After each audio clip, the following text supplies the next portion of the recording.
Breathlessness has affected me psychologically in a massive way.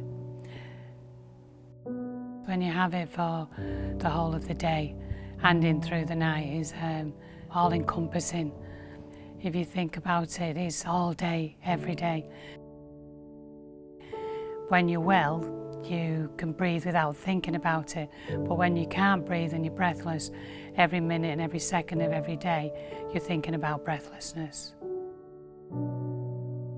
For somebody who used to focus their life on their work and the family, now my life's focused on breathing, and it's the centre of my focus, so I'm constantly anxious.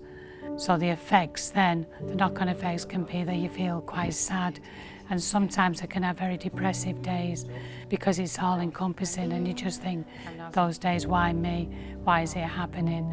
And it sort of takes over, and that's when you need the strength of the medicines and also the understanding of not just your family and your friends who are living through this nightmare with you, but for people outside specialist centres like hospitals and GPs who still don't know what this disease is and still think that there's nothing wrong with you because they look at you and think you're fine. So the anxiety is great in that you think, who's going to see me next, and will they make me worse because they don't know what I've got, and the fact that I'm struggling to breathe every day. Stood here and you're struggling, is it? I had a bad night though again. Oh no. She will overexert herself by doing the simplest of things, and then you can hear her puffing, panting. Even on some occasions she's talking and you can hear the breathlessness in her voice.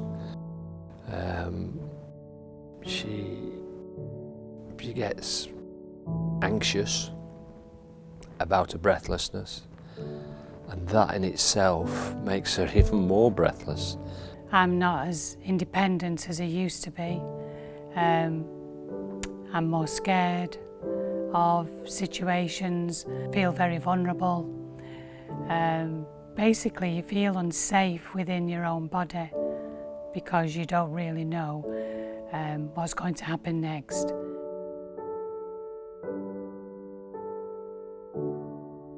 She will invariably not have a good night's sleep because she's probably conscious of her breathlessness. The number of times that she has sleepless nights and I wake up and she's there with 2 pillows propped up and just trying to catch her breath.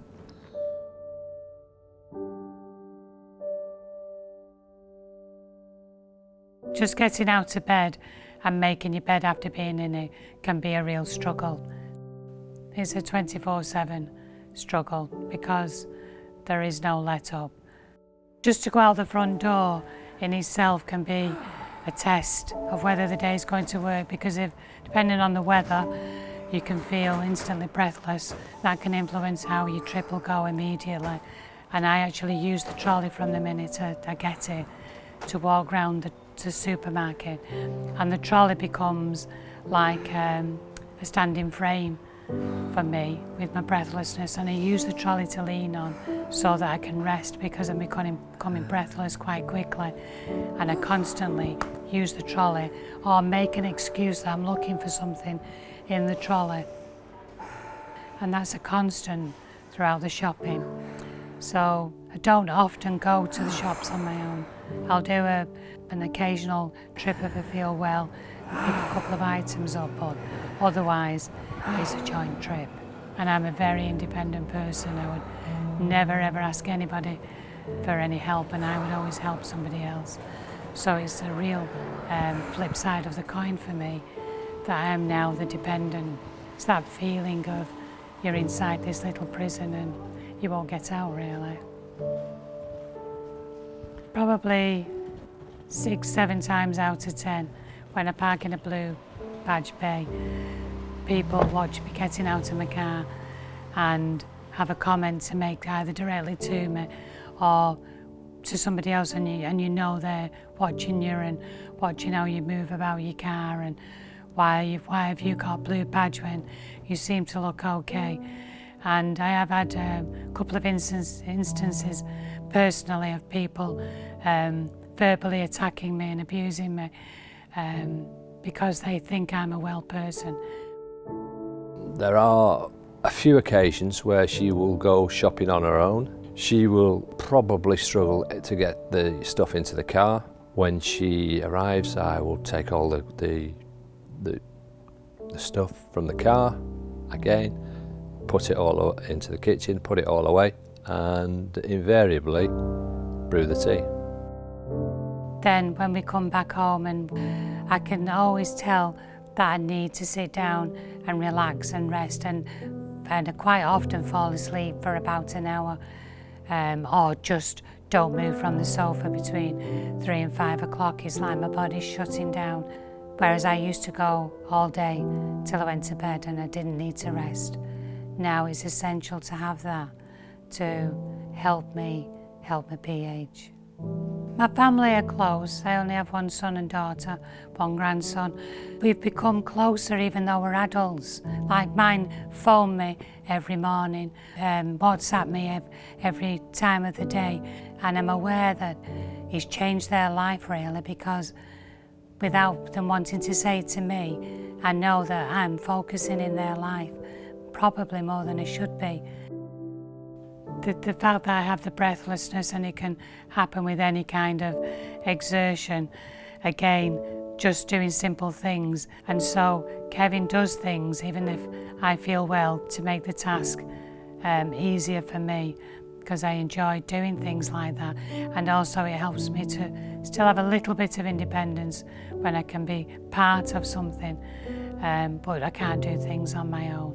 When it comes to the evening meal, after having a whole day and dealing with the anxieties and the tiredness, sometimes I need to sit down to be part of that preparation, because sometimes if I've tried to do it myself, stood up and say I'm cutting vegetables and I'm holding a knife, and I don't realise that I could just collapse at any time.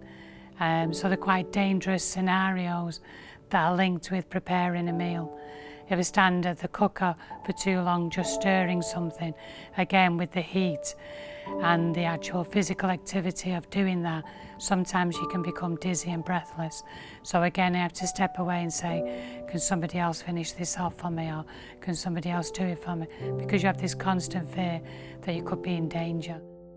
Initially, when she is breathless, it brings me back to when she was experiencing fainting episodes, and certainly at the time I always come back to the phone call I had with the emergency services, and it was the question was, is she breathing? And to be honest, I didn't think she was. It's so much so that I gave her mouth-to-mouth resuscitation. I think that brought her around quickly.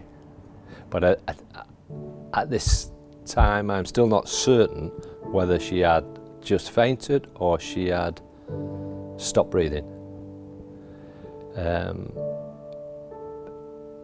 So it is quite emotional at those times and quite worrying. Kevin helps me. I never used to be aware of it, but he's actually watching over me all the time. I used to say to him, why are you stood there?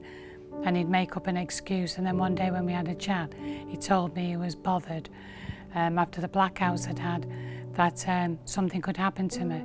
So he's always in the background, and he's always around where I might need him or see him, or where he can be heard. Especially if it's a bad day, Kevin will do everything basically for me. My treatments are an integral part of me being here. I've been diagnosed for 5 years, and in those 5 years I've gone through every form of treatment there is for pH, and some have worked okay and some have been terrible, and some are easy to administer and some are very lengthy and require a lot of specialist skills and care to actually administer it. But the drugs that I'm taking presently, I'm on oral therapy again at the moment after being on IV and inhalers. and finding that they're helping me to keep quite steady. You just have to see what works and for how long. We're not on anything indefinitely because it depends on the progression of the pH and the speed of the progression. As well as being my partner, she's probably my best friend, so the time together is precious. Despite the fact that I do have pH and I do live with breathlessness, I wake up every morning knowing that my family is around me, my friends are around me, and my grandson, who I look forward to seeing every day. And some days I can play with him, some days I can't. But that's what keeps me going.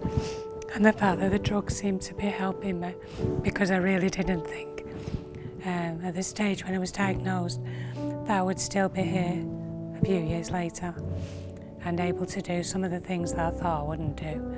So the focus now in my life is my family and my grandchildren and my home, basically.